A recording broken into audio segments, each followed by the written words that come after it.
প্ৰাক্তন সভাপতিসকল, প্ৰাক্তন বিষয়ববীয়াসকল, সদৌ অসম সংখ্যালঘু ছাত্ৰ ইউনিয়নৰ মুখ্য উপদেষ্টা, সাধাৰণ সম্পাদক দ্বয়, উপসভাপতিসকল তথা বিভিন্ন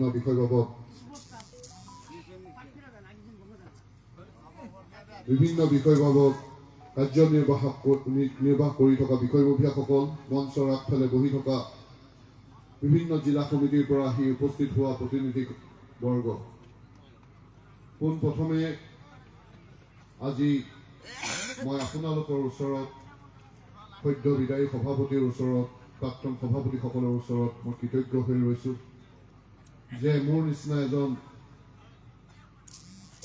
সৰু ব্যক্তি, যোগ্যতাৰ কথা মই নিজেই হয়তো অনুভৱ কৰিব পৰা নাই। আপোনালোকে সংখ্যালঘু আন্দোলনক ৰাজহাড় বুলি যাক কয়, সদৌ অসম সংখ্যালঘু ছাত্ৰ ইউনিয়নৰ মোক নেতৃত্ব প্ৰদান কৰা এটা সুযোগ দিছে, তাৰ বাবে মই পুনৰবাৰ আপোনালোকক ধন্যবাদ জ্ঞাপন কৰিছোঁ। মই আজি মোৰ মনত পৰে সেই 2004-05 চনলৈ মই স্কুলীয়া ছাত্ৰ, হয়তো মেট্ৰিক পাছ কৰিছোঁ। তেতিয়া সদৌ অসম সংখ্যালঘু ছাত্ৰ ইউনিয়ন আমছু নামৰ সংগঠনটোক মোৰ গৃহ চহৰত কোনোৱে চিনি নাপাইছিল। গৃহ চহৰৰ পৰা 4-5 বা 6-7 কিলোমিটাৰ আঁতৰত এখন নদীৰ দ্বাৰা, গৰাখহনীয়াৰ দ্বাৰা আক্ৰান্ত হয় বহু ভূমি নদীৰ তলত পৰি যায়। সংগ্ৰাম কৰিবলৈ যুৱকসকলৰ এটা মঞ্চ লাগিছিল আৰু সেই মঞ্চ হিচাপে সেই স্থানৰ যুৱকসকলে সদৌ অসম সংখ্যালঘু ছাত্ৰ ইউনিয়নৰ মঞ্চটো বিচাৰি লৈছে। সেইখিনি সময়তে IMDTক লৈ এটা হৈছিল আৰু সেই আন্দোলনত সেই ল'ৰাসকলৰ বা সেই অসম মঞ্চটোত যি তেওঁলোকৰ তৎপৰতা সেই দেখা পায়, মই হয়তো প্ৰথমবাৰৰ বাবে সেই আন্দোলনটোত বা সেই সংগঠনটোত মই সোমাই পৰিছোঁ। পোনপ্ৰথমে মই শাখা সমিতিৰ মুখ্য সাংগঠনিক সম্পাদক হিচাপে মই দায়িত্ব লৈছিলোঁ। তাৰ পাছত তেজপুৰ সদৰ আঞ্চলিকৰ সহকাৰী সাধাৰণ সম্পাদক আৰু সেই সমিতিৰ সভাপতি আজিও আমাৰ মাজতে উপস্থিত আছে এই মঞ্চত, আৰু শোণিতপুৰ জিলা সমিতিৰ সম্পাদক আৰু সভাপতিৰ দৰে পদত মই অধিষ্ঠিত হৈছিলোঁ। এখন অচিনাকি জিলা গৈ এখন অসমৰ ভিতৰত শক্তিশালী জিলা সমিতিলৈ আজি চিনাক্ত হ'ল। তাৰ বাবে মোৰ আগৰ যিসকল জিলা সমিতি আছিল আৰু তাৰ পাছত মোৰ যিসকল জিলা সমিতি আহিল, তেওঁলোকো সমানে তেওঁলোকে প্ৰশংসাৰ যোগ্য। সেইখিনি সময়ত আমি তেজপুৰত বা শোণিতপুৰত যেতিয়া আমি আমছুৰ কাৰ্যপন্থা হাতত লওঁ, আমি জনা নাছিলোঁ যে কেন্দ্ৰীয় সমিতিত কোন আছে। তেতিয়া আমি গম পাইছিলোঁ যে কেন্দ্ৰীয় সমিতিৰ সভাপতি হিচাপে শ্বহীবুৰ ৰহমান ডাঙৰীয়া আছে। সেয়েহে তেওঁৰ লগত এটা যোগাযোগ আমি চলাইছিলোঁ, যদিও তেতিয়াৰ দিনত ফেচবুক, হোৱাটছএপ নাছিল, এনেধৰণৰ কমিউনিকেশ্যন লেভেলটো নাছিল। কিন্তু তাৰ পিছৰ সময়ত যেতিয়া মই সভাপতিৰ দায়িত্ব ল'লোঁ, তেতিয়া আব্দুৰ ৰহিম আহমেদ ডাঙৰীয়াৰ কাষ চাপি মই তেওঁৰ আণ্ডাৰতে সভাপতিত্ব বা তেওঁৰ নেতৃত্বতে জিলা সমিতি চলোৱা আৰম্ভ কৰিলোঁ। 2010ৰ পৰা প্ৰায় 13লৈকে এজন জিলা সভাপতি হিচাপে কেন্দ্ৰীয় সভাপতি আব্দুৰ ৰহিম আহমেদ ডাঙৰীয়াৰ নেতৃত্বত কাৰ্যনিৰ্বাহ কৰাৰ পাছত চিৰাং অধিৱেশনত 2013 চনত যেতিয়া পুনৰবাৰ আব্দুৰ ৰহিম আহমেদ ডাঙৰীয়া সভাপতি হিচাপে নিৰ্বাচিত হ'ল, সেই সমিতিখনত মই তেতিয়া যোনটো পদবীক সম্পাদক বুলি কৈছিল, মোক আজি আমি সহকাৰী সাধাৰণ সম্পাদক বুলি কওঁ, সেই সমিতিটোত মই অন্তৰ্ভুক্ত হৈছিলোঁ। অৰ্থাৎ প্ৰায় 12 বছৰ মই কেন্দ্ৰীয় সমিতিত কাৰ্যনিৰ্বাহ কৰিলোঁ। তাৰে ভিতৰত আব্দুৰ ৰহিম আহমেদ ডাঙৰীয়াৰ এটা কাৰ্যকালত সহকাৰী সাধাৰণ সম্পাদক, আজিজুৰ ৰহমান ডাঙৰীয়াৰ লগত সহকাৰী সাধাৰণ সম্পাদক, ৰেজাউল কৰিম চৰকাৰ ডাঙৰীয়াৰ লগত দুবাৰকৈ সাধাৰণ সম্পাদক আৰু পিছৰ যোৱা এটা বছৰ কাৰ্যকৰী সভাপতি হিচাপে কাৰ্যনিৰ্বাহ কৰি আছোঁ। মই এটা কথা স্পষ্টকৈ ক'ব বিচাৰোঁ যে মোৰ প্ৰতিটো খোজ এই জাতিটোৰ প্ৰতি হ'ব। মোৰ কোনো সাংঘাতিক অভিলাষা নাই। মই যোনদিনাখনৰ পৰাই এই সংগঠনটোত ভৰি দিছিলোঁ, এই লোকসকলৰ বাবে মোৰ কিবা এটা কৰা হেঁপাহ আছে। আৰু মই এটা কথা আপোনাক স্পষ্টকৈ কৈ দিওঁ, মই কোনো কম্প্ৰমাইজ নকৰাকৈ, কোনো ক্ষেত্ৰত মোৰ ভৰি পিছ নুশুকোৱা এই সংখ্যালঘু জনগণৰ এই ন্যায্য আন্দোলনক মই আগুৱাই লৈছোঁ। আমি বিভিন্ন সময়ত যিহেতু স্বাধীনভাৱে জিলা এসময়ত চলা বুলি ক'লেও ভুল নহ'ব। আমি নিজৰ কাৰ্যসূচী, আমাৰ কৰ্মপন্থা আমি নিজেই নিৰ্ধাৰিত কৰিছোঁ। আজি এটা ইছ্যু যদি আহে, আমি সভাপতি সাধাৰণ সম্পাদকসকলে বহি যেতিয়ালৈকে নিৰ্দেশনা প্ৰেৰণ নকৰোঁ, তেতিয়ালৈকে জিলা সমিতিসকল কোনো তৎপৰ নহয়। আৰু আমি কেন্দ্ৰীয় সমিতিও আমি বাৰ্ষিকভাৱে আমি কাৰ্যক্ৰমণিকা আমি হয়তো প্ৰস্তুত নকৰোঁ। আমি কণ্টিজেঞ্চি বেচিছত আমি আন্দোলনবোৰ কৰি যাওঁ। কিন্তু এতিয়াৰ পৰা আমি আশা কৰিম এই কেবিনেট বহি লৈ আমি অহা এবছৰৰ কি কি কাৰ্যসূচী হাতত ল'ম, সেইখিনি আমি নিৰ্ধাৰণ এসপ্তাহ 10 দিনৰ ভিতৰত কৰিব। আৰু তাৰ ভিতৰতে যদি কিছুমান নেদেখা কিছুমান প্ৰত্যাহ্বান আমাৰ ওচৰতে, সেইখিনি বেলেগ হিচাপে আমি মোকাবিলা কৰিম। আৰু লগতে এটা কথা মই স্পষ্ট কৰিম যে সভাপতি আৰু সাধাৰণ সম্পাদকে আমচু আৰু নচলায়।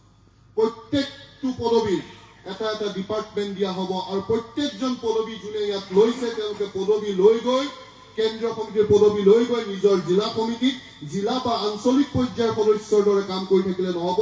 তেওঁলোকে পূৰ্ণাংগ কেন্দ্ৰীয় সমিতিৰ সদস্য হিচাপে তেওঁলোকে কাম কৰিব লাগিব। আৰু এটা কথা স্পষ্টকৈ মই কৈ দিব বিচাৰিছো, শামছুল হক ডাঙৰীয়া, আমাৰ প্ৰাক্তন সভাপতি ডাঙৰীয়া যিখিনি কথা কৈছে যে এতিয়াৰ পৰা আমি এপইণ্টমেণ্টৰ যিখিনি চলি আহিছিল, কিছুমান কাৰণত দিব লগা হৈছিল, আজিয়ে মোৰ ওচৰত কিছুমান প্ৰস্তাৱ আহিছিল, নামখিনি সোমাব লাগে। তেতিয়া মই কৈছিলো যে জিলা সমিতিয়ে যদি এটা এক্সিকিউটিভ কৰি প্ৰস্তাৱ প্ৰেৰণ কৰে, তেতিয়াহে তাৰ ওপৰত বিবেচনা হ'ব, কোনো ফ্লাইং নহ'ব। মই এটা কথা পুনৰবাৰ স্পষ্ট কৰিলো, কোনোবাই যদি ভাবিছে মই মহম্মদ ইমতিয়াজ হুছেইনৰ লগত মোৰ সম্পৰ্ক ভাল আৰু তেওঁৰ লগত মোৰ সম্পৰ্ক বেয়া, এতিয়া মোৰ ৰাজত্ব চলিব, তেতিয়াহ'লে কিন্তু মিছা কথা। যদি মোৰ লগত কাৰোবাৰ সঁচাই ভাবে যে ইমতিয়াজ হুছেইন ডাঙৰীয়াই চাগে মোক অলপ বেলেগ চকুৰে চাই, মই কাকোকে বেলেগ চকুৰে নাচাওঁ, কিন্তু যদি মই দেখা পাওঁ তেওঁৰ হাতত সেইখিনি গুণ আছে যে এই সংখ্যালঘু সমাজক ভৱিষ্যতলৈ আগুৱাই লৈ যাব পাৰিব, তেতিয়াহ'লে তেওঁক মই আগস্থান দিবলৈ মই কেতিয়াও পিছ হুকি নাযাওঁ। আৰু কোনোবা এনে যদি ব্যক্তি আছে, যদি মোৰ সঁচাই নিচেই কাষৰ হয়, যি হিচাপে তেওঁ অনুভৱ কৰে বা আপোনালোকে অনুভৱ কৰে, কিন্তু তেওঁ যদি সেই ক্ষমতা বা সেই কাৰ্যক্ষেত্ৰত যদি পিছ হুকি আছে, তেওঁ নিজক সংশোধন কৰিব লাগিব, নহ'লে আগুৱাই যাব নোৱাৰিব। মই এটা কথা আকৌ পুনৰ স্পষ্ট কৰি দিওঁ, মই নেতা হিচাপে নিজে অকল নেতা হৈ নাথাকো।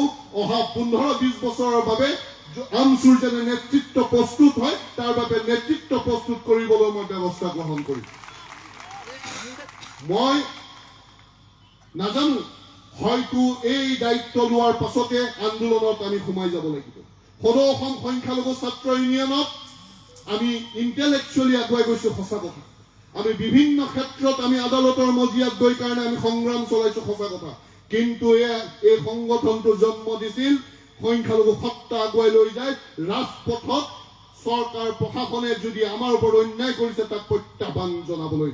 মই পুনৰবাৰ আপোনালোকক কথা দিছো, যদি এই চৰকাৰখনে ভাবিছে যে 22 জুলাইত আমাৰ সংখ্যালঘু জনগণৰ হাজাৰ হাজাৰ নাম কৰ্তন হ'ব, তেতিয়াহ'লে এটা কথা স্পষ্টকে কৈ দিব বিচাৰিছো যে আমচুৰ শক্তিৰ মোকাবিলা তেওঁলোকে ৰাজপথত কৰিব লাগিব আৰু আমি আন্দোলন কৰিবলৈ আৰু পিছ হুকি নাথাকিম।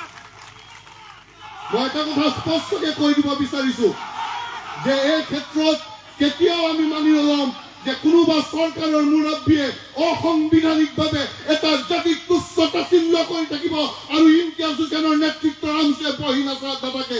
তেওঁলোকক গণতান্ত্ৰিকভাৱে সাংবিধানিকভাৱে প্ৰত্যুত্তৰ দিয়া হ'ব, ৰাজপথত ওলাই হ'ব। আমচুৰ সংখ্যালঘুৰ এই সত্তা পুনৰুজ্জীৱিত কৰা হ'ব। আমি ইণ্টেলেকচুৱেল আন্দোলনৰ জৰিয়তে সমান্তৰালভাৱে আমি সংগ্ৰামী সত্তা পুনৰবাৰ জীয়াই উঠাম। হয়, এইটো কথা মই স্পষ্টকে ক'ব বিচাৰো যে যেতিয়া সংগ্ৰামৰ আগুৱাই লৈ যাম, আমি কণ্ট্ৰল এগ্ৰেছনৰ শব্দটো আমি পাহৰি যাব নালাগে। এই কথাও কেতিয়াও ভাবিবলৈ নালাগে, পাহৰি যাব নালাগে। আমি এক ছাত্ৰ সংগঠন আৰু আমি ভাৰতৰ সংবিধানৰ সীমাৰ মাজত থাকি কাৰণে আমি গণতান্ত্ৰিক আন্দোলন আগুৱাই লৈ যাব লাগিব। আৰু দ্বিতীয়তে এটা কথা মই স্পষ্টকৈ কৈ দিব বিচাৰোঁ, আমচুৰ ইছ্যু অকল সভাপতি, সাধাৰণ সম্পাদক আৰু কোৰ কমিটিয়ে জানিব সেইটো নহয়। আজি SR কি, NRC কি, সেই আঞ্চলিক আৰু শাখাৰ ল'ৰাজনে সমান্তৰালভাৱে জানিব লাগিব। আৰু তাৰ বাবে মাহে মাহে আমাৰ কৰ্মশালা হ'ব লাগিব। আৰু কৰ্মশালা মানে নেতৃত্বই উঠি মিটিঙৰ নিচিনা ভাষণ নহয়, প্ৰেক্টিকেলি তেওঁলোকে কাম কৰিবলৈ লাগিব। আৰু প্ৰত্যেক 24 ঘণ্টা প্ৰতিজন সদস্যই প্ৰস্তুত হৈ থাকিবলৈ লাগিব। যদি মোৰ সাধাৰণ সম্পাদকে মোৰ নিৰ্দেশনা 24 ঘণ্টাৰ ভিতৰত পালন নকৰে, মই যদি তেওঁলোকক এখন নটিচ প্ৰেৰণ কৰিবলৈ দিওঁ, তেতিয়াহ'লে মই এটা কথা ক'ব বিচাৰোঁ যে তেওঁলোকৰ কিছুমান অসুবিধাও থাকিব পাৰে, কিন্তু মই তেতিয়া সহকাৰী সাধাৰণ সম্পাদকৰ পদবীটো মই ব্যৱহাৰ কৰিবলৈ পিছুহুকি নাথাকোঁ। সেয়েহে তেনেধৰণৰ এক কৰ্মপন্থা মুখ্য সাংগঠনিক সম্পাদক, প্ৰচাৰ সম্পাদক প্ৰত্যেকটো পদবীত থকা ব্যক্তিসকলে প্ৰস্তুত হৈ থাকক। তেওঁলোকৰ পদবীত তেওঁলোকে মৰ্যাদা বচাই ৰাখক। এজন যি দায়িত্ব আপোনালোকে দিছে, সেই দায়িত্বখিনি আপোনালোকে সুকলমে পালন কৰিব বুলি মই অনুৰোধ ৰাখিছোঁ। আৰু মই এটা কথা স্পষ্টকৈ ক'ব বিচাৰোঁ যে যিকোনো সাধাৰণ সভা বা অধিৱেশন অহাৰ সময়ত বিভিন্ন ক্ষেত্ৰত আমাৰ কিছু মনোমালিন্য হ'ব পাৰে, কিন্তু মই এটা কথা স্পষ্টকৈ ক'ব বিচাৰোঁ, মই সভাপতি হয়, মোৰ চকুত চবেই সমান। আইনুদ্দিন ডাঙৰীয়া মই পৰামৰ্শ সদায় লৈ থাকিম। মিন্নাতুল ইছলাম আৰু কুদ্দুছ আলী চৰকাৰ, এই দুজন সাধাৰণ সম্পাদক মোৰ দুজন হাত হিচাপ হ'ব, মোৰ শক্তি হিচাপে মই তেওঁলোকক লগত লৈ যাম। প্ৰতিজন উপসভাপতি আৰু উপদেষ্টা মণ্ডলীৰ সদস্যসকলক, সহকাৰী সাধাৰণ সম্পাদক, সাংগঠনিক সম্পাদক, মোৰ এই যাত্ৰাত কিমান দীঘলীয়া হৈ নাজানো, এই যাত্ৰাত মই তেওঁলোকক সহযাত্ৰী হিচাপে কৰি লৈ যাম। আৰু এটা কথা মই আকৌ কওঁ যে এই যি গাৰ্জেনসকল আমাৰ লগত বহি আছে, তেওঁলোকৰ লগতো মই সময়ে সময়ে পৰামৰ্শ লৈ থাকিম। আৰু মোৰ যদি কিবা ভুল ক্ৰুটি হয়, মোৰ মুখৰ আগত যদি কোনোবাই ভুল ক্ৰুটি কৈ দিয়ে, মই এই জাতিৰ স্বাৰ্থত মোৰ আগুৱাই দিয়া খোজ মই পিছুৱাবলৈও মই লাজ নকৰোঁ। মই তেওঁলোকৰ কথা মই মূৰ তল কৰি মানিম। আৰু মই প্ৰত্যেকৰে পৰামৰ্শ মই লৈ থাকিম। আমি অলপমান নিজক ছফিষ্টিকেটেড কৰিব লাগিব। এতিয়াৰ পৰা আজি যদি কোনোবাই সোধে ৰেজাউল কৰিম চৰকাৰ বা মোক যে ঢেকীয়াজুলিত তোমাৰ আমচুৰ ল'ৰা অমুক আছে, মই হয়তো ক'বলৈ নোৱাৰিব পাৰোঁ। এজন জিলা সমিতিয়ে হয়তো সভাপতি এজনক মই সুধিছিলোঁ, আপোনাৰ জিলাৰ অন্তৰ্গত কেইজন এক্টিভ মেম্বাৰ আছে তেওঁ নাজানে। মই কৈছোঁ তেতিয়াহ'লে কিন্তু দেশৰ প্ৰধানমন্ত্ৰীক যদি দিল্লীক সোধো যে অমুক কোন আছে, তেওঁ কৈ দিব যে ৰেজাউল কৰিম চৰকাৰ নামৰ ঔদ্যোগিক এজন ব্যক্তি আছে, তেওঁৰ নামটো লিপিবদ্ধ হ'ব হৈ থাকে। এতিয়াৰ পৰা আমচুৰ ৰেজিষ্টাৰ থাকিব লাগিব, প্ৰতিখন জিলা সমিতিৰ হাতত ৰেজিষ্টাৰ থাকিব লাগিব, আঞ্চলিক সমিতিৰ হাতত ৰেজিষ্টাৰ থাকিব লাগিব, কেন্দ্ৰীয় সমিতিৰ হাতত একেবাৰে শাখাৰ পৰা লৈ কেন্দ্ৰীয় সমিতিৰ প্ৰতিজন ব্যক্তিৰ ডিটেইলছ থাকিব লাগিব। আৰু সেই ডিটেইলছখিনি ফাইল বনাই কাৰণে আমি কম্পিউটাৰত আমাৰ ৱেবছাইটত জমা ৰাখিব লাগিব। এই গোটেইখিনি কাম কৰোঁতে অলপমান কিছু সময় লাগিব পাৰে। মই কি কৰোঁ, মই নকৰোঁ মই নাজানো, কিন্তু আগন্তুক সময়ত আমচুক মই বিচাৰিম এটা ষ্ট্ৰাকচাৰ দি যাবলৈ, এটা ফৰ্মাট দি যাবলৈ, যাৰ জৰিয়তে ভৱিষ্যতৰ নেতৃত্বই এই সংগঠনটোক এটা ডিচিপ্লিনত কাম কৰি যাবলৈ তেওঁলোকৰ যেন সুবিধা হয়। মই পুনৰবাৰ আপোনালোকৰ ওচৰত কৃতজ্ঞতা জ্ঞাপন কৰিছোঁ। আৰু মই এটা ইনভিটেশ্যন দিব বিচাৰিছোঁ। মই ইয়াত থকা প্ৰতিজন আমাৰ সদস্য মই শুনিব পাৰিছোঁ যে অহা 13 জানুৱাৰী 31 ডিচেম্বৰত একত্ৰিত হ'ব পাৰিলে আমাৰ সুবিধা হ'লে হয়, কিন্তু 31 ডিচেম্বৰ অহাকালি অহা 13 জানুৱাৰীত আপোনালোক প্ৰত্যেককে উৰুকাৰ দিনা মই তেজপুৰত দাৱাত দিছোঁ। উৰুকাৰ ৰাতি আমি একেলগে কটাম, মেজিৰ ল'ম। আৰু এই সাংস্কৃতিকভাৱে আমচুৱে কি হিচাপে অসমীয়া সংস্কৃতিৰ লগত সমিল মিল হৈ এই সংখ্যালঘু আন্দোলন আগুৱাই লৈ যাব, তাৰো এক চানেকি প্ৰদৰ্শন কৰিম। আৰু মই আলাপ আলোচনা কৰিম মোৰ কেন্দ্ৰীয় সমিতিৰ বিষয়ববীয়াসকলৰ লগত আৰু প্ৰাক্তনসকলৰ লগত যে সেই কাৰ্যসূচীৰ মাজতে আমি শপত গ্ৰহণ অনুষ্ঠানটো কৰিব পাৰোঁ নেকি। আৰু তেওঁলোকে যদি সহমত প্ৰকাশ কৰে, তেতিয়াহ'লে হয়তো আমি একেই দাৱততে হয়তো আমাৰ দুটা কাম হৈ যাব। সেয়েহে মই প্ৰত্যেককে আকৌ পুনৰ ইনভাইট কৰিছোঁ আগন্তুক 13 জানুৱাৰী তেজপুৰলৈ নিশাটো একেলগে আমি কটাম। মই প্ৰাক্তন আমাৰ সভাপতি, আমাৰ প্ৰাক্তন বিষয়ববীয়া সকলকো মই নিমন্ত্ৰণ জনাইছোঁ। তেওঁলোকে আহক, তেওঁলোকক থকাও ব্যৱস্থা কৰিম। ডেকাসকলৰ লগত গোটেই ৰাতিটো উজাগৰে থাকি ৰাতিপুৱা যদি মেজি জ্বলাব বিচাৰে সেইখিনিৰো ব্যৱস্থা কৰি দিম। আপোনালোকে প্ৰত্যেকে আহিব বুলি মই আহ্বান জনাইছোঁ। কিন্তু যোনে যোনে আহিব সেই মেছেজটো জিলা সমিতিৰ সভাপতিসকলক আপোনালোকে দিব। কাৰণ মোৰো এটা হিচাপ ৰাখিব লাগিব যে 500 মানুহে হয় নে 1000 মানুহে হয়, কাৰণ সেই এষ্টিমেটটো আমিও বনাবলৈ লাগিব। আপোনালোকৰ জিলা সমিতিৰ ওচৰত আপোনালোকে সেই কথাখিনি দি দিব, আপোনালোকে কোন কোন আহিব। আমি 13 জানুৱাৰীত পুনৰবাৰ আমি মিলিত হ'ম তেজপুৰত, আৰু তাৰ পাছত আমি সদিনাখনে হয়তো সেই 13 জানুৱাৰীৰ ভিতৰতে সম্পাদকসকলক লগত লৈ আৰু বাকীসকলক লগত লৈ অহা এবছৰৰ আমি যি আমাৰ কাৰ্যসূচী হ'ব সেই কাৰ্যসূচী আমি নিৰ্ধাৰণ কৰিম। এইখিনি কৈয়ে মই পুনৰ আপোনালোকৰ ওচৰত কৃতজ্ঞতা জ্ঞাপন কৰি মোৰ আগন্তুক এই কাৰ্যকালত আপোনালোকৰ সহায় সহযোগিতা বিচাৰি আটাইৰে মঞ্চত থকা আৰু মঞ্চৰ সেইফালে থকা সকলৰ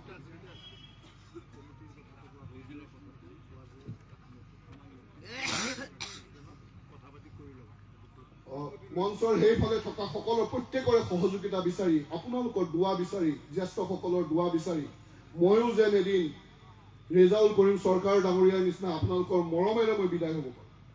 ভৱিষ্যতত কি হওঁ নহওঁ নাজানো। যি হিচাপে ভূপেন হাজৰিকা ডাঙৰীয়াই কৈছিল, মৃত্যুৰ সময়ত আপোনালোকে যেনে সোঁৱৰে যে মই কিবা এটা কৰি থৈ গৈছোঁ। সেইখিনিয়ে আশা মোৰ, সেইখিনি কৰিম বুলি আপোনালোকৰ ওচৰত মই প্ৰতিশ্ৰুতিবদ্ধ হৈছোঁ। আৰু লগতে আমাৰ সদ্য বিদায়ী সভাপতিয়ে যিখিনি কথা কৈছিল, আপোনাক কথা দিছিল যে সমিতিখনত যদি কিবা সাল সলনি কৰিব লগা আছে সেই সাল সলনিখিনি তেওঁ আমাৰ লগত থাকি কৰি দিব। বিশেষ সাল সলনি নহয়, কিছুমান পদবী হয়তো উন্নত কৰিব লাগিব, কিছুমান খালী পদবী ভৰাব লাগিব।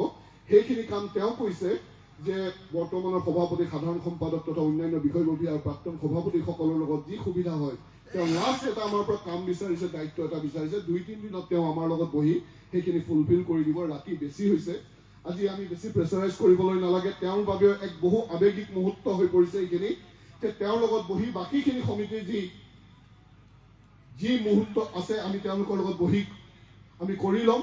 কিন্তু এটা কথা মই স্পষ্টকৈ কৈ দিওঁ, ৰেজাউল কৰিম চৰকাৰ ডাঙৰীয়া এই আৱেগিকখনত আমি লগত আছোঁ, আৰু আমচুৰ ইতিহাসত তেওঁৰ কাৰ্যকালো সোণালী আখৰে লিখা যাব। আৰু ভৱিষ্যতত তেওঁ যিয়েই তেওঁৰ কৰ্মক্ষেত্ৰ বাছি নলওক কিয়, আমচুৱে পূৰ্ণাংগ শক্তিৰে তেওঁৰ লগত থিয় দিব। আৰু আজি তেওঁ যেতিয়া ঘৰলৈ যাব, তেওঁ নিজৰ পৰিয়ালৰ কাষলৈ, তেতিয়াহ'লে তাতোকৈ যি তেওঁ ডাঙৰ পৰিয়াল আছে, আমচুৰ পৰিয়ালটোৱে তেওঁক অকলে যাব নিদিয়ে, তেওঁক লগত লৈ যাম। আমি অকলশৰীয়া নকৰোঁ। আমি আমাৰ প্ৰাক্তন সভাপতি আব্দুল হাই নাগৰীৰ পৰা আজিজুৰ ৰহমানলৈকে এতিয়ালৈকে কাকোকে আমি পাহৰিব পৰা নাই। তেওঁলোকৰ কেবিনেট, তেওঁলোকৰ উপসভাপতি, সাধাৰণ সম্পাদকক আমি আজিলৈকে পাহৰিব পৰা নাই। তেওঁলোকক লগত লৈ আমি আমাৰ কৰ্মপন্থা আমি আগুৱাই লৈ যাওঁ। আমাৰ লগতে থকা ৰেজাউল কৰিম চৰকাৰ আজি বিদায় লৈছে, আমি তেওঁক কেনেকৈ পাহৰিম? সেয়েহে তেওঁ অকলশৰীয়া হিচাপে কেতিয়াও অনুভৱ কৰিবলৈ নালাগে। আমচুৰ পৰিয়াল শেষ মুহূৰ্তলৈকে, শেষ নিশ্বাসলৈকে তেওঁৰ লগত থাকিব। মই শেষত আমচুৰ এই সংগ্ৰামী যাত্ৰাত পুনৰবাৰ আপোনালোকৰ সহায় সহযোগিতা কামনা কৰি মোৰ এই বক্তব্য এইখিনিতে সামৰণি মাৰিছোঁ। ধন্যবাদ। আমচুৰ জিন্দাবাদ, আমচুৰ জিন্দাবাদ, জয় হিন্দ, জয় হিন্দ। ধন্যবাদ। যিকোনো খবৰৰ বাবে যোগাযোগ কৰক আমাৰ এই নম্বৰত 9181 307 2221।